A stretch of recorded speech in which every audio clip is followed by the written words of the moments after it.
Pozdravljeni. V današnjih vaših vprašanjih bom skušal odgovoriti, čemu pravzaprav služi predstavitev Scuderie Ferrari za sezono 2021. In ne, da ne bo pomot, ne govorim o kaki predstavitvi bolida, temveč o predstavitvi same ekipe. Poglejmo si skupaj, kaj se je zgodilo.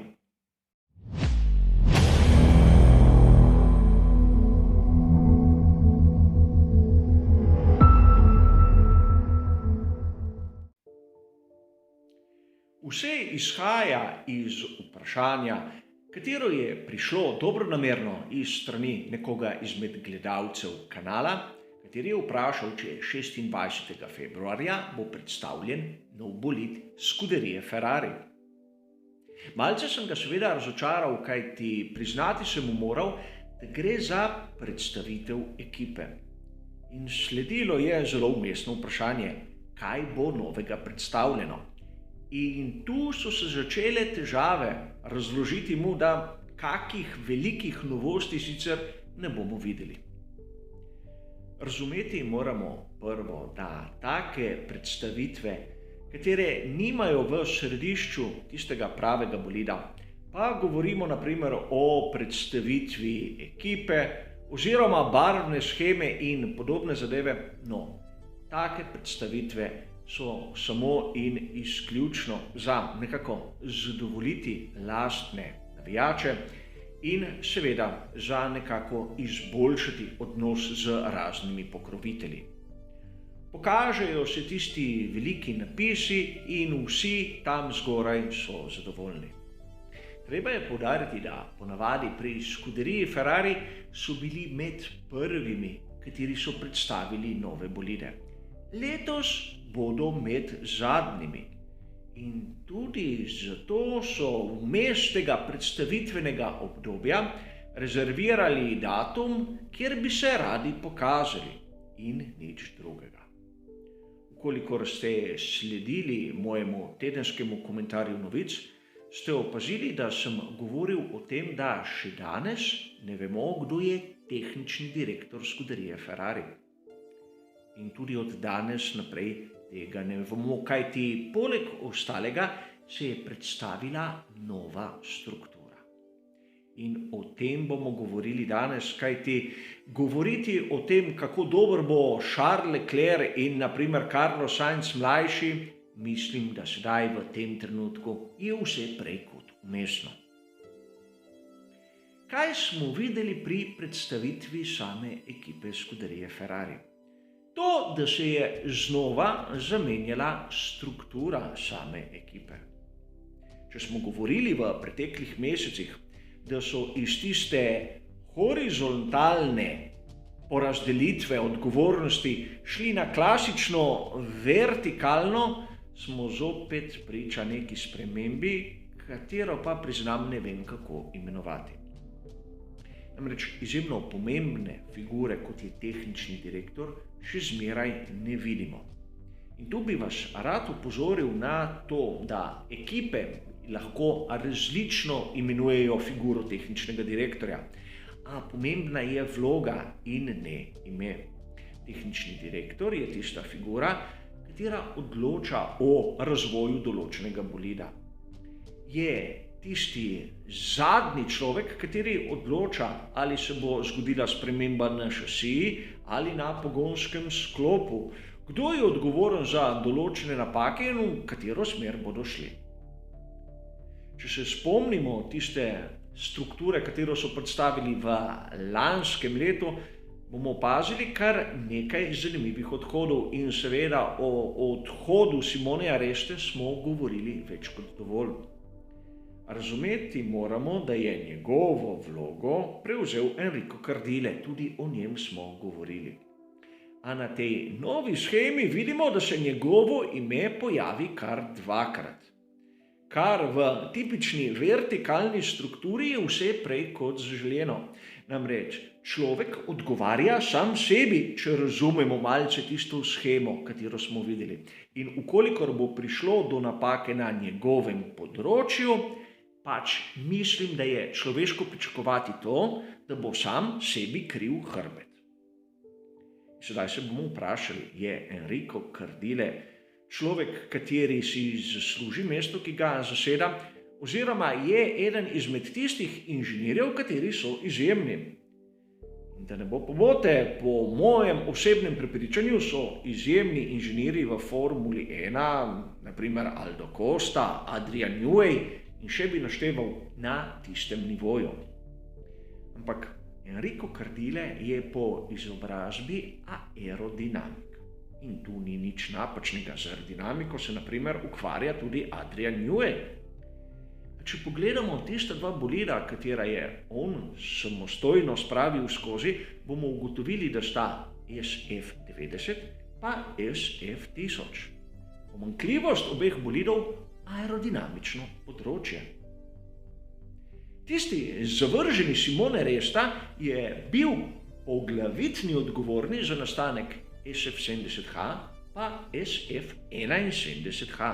Seveda, Cardile je sodeloval tudi v teh dveh projektih, ampak ni imel tiste glavne odločujoče funkcije.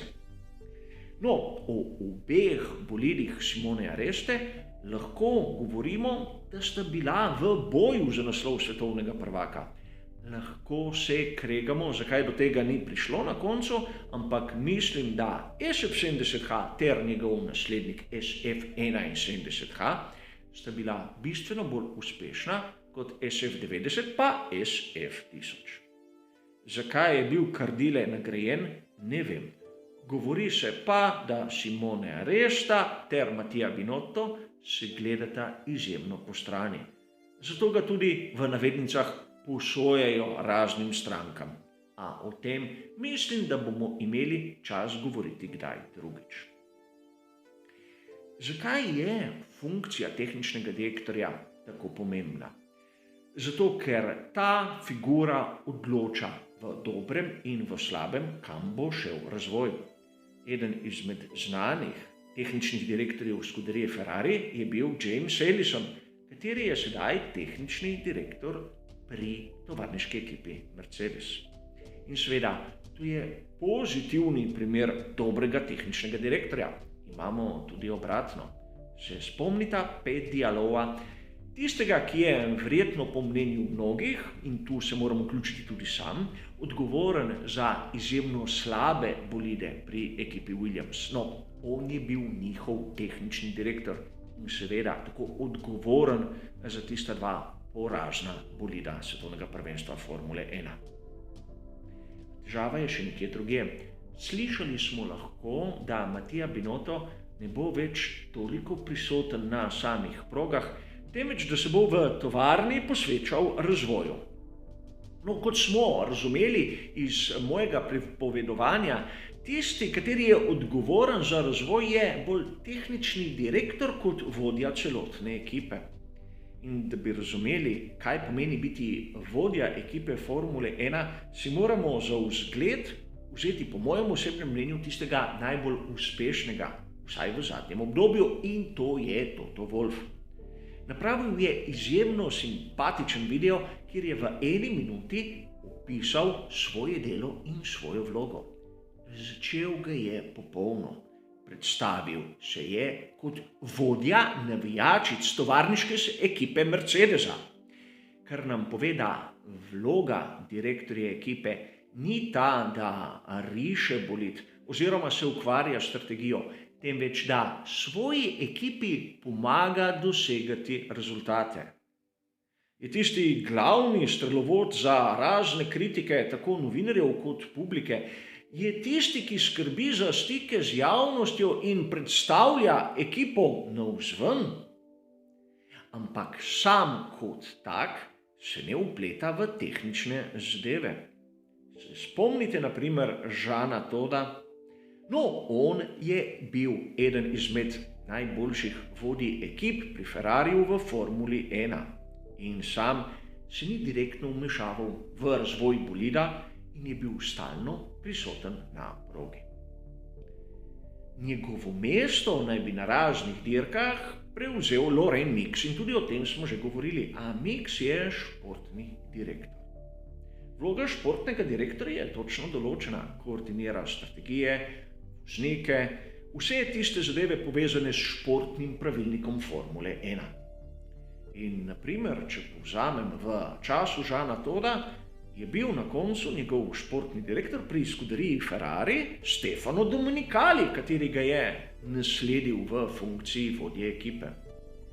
In če malce potegnemo črto, danes je Jean Todt glavni odgovorni pri FIA, Stefano Domenicali pri Formuli 1. Bi lahko videli podobni figuri v današnji skuderiji Ferrari?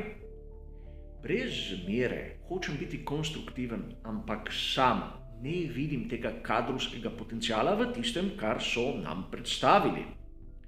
In težava je tudi v tem, ko nam John Elkann razlaga, da Ferrari mora svetovni publiki pokazati, da si še želijo zmagati. Mislim, da v Formuli 1 gre za nekaj več kot nekomu pokazati, da imaš voljo do tega, da bo zmagal. V Formuli 1 gre predvsem za to, da zmagaš. Vse drugo so le prazne besede.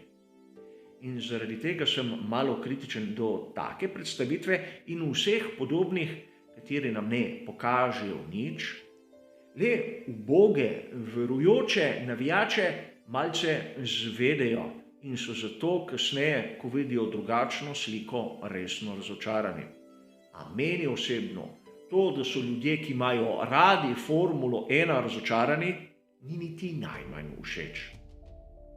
Hvala za vašo pozornost ter nasvidenje.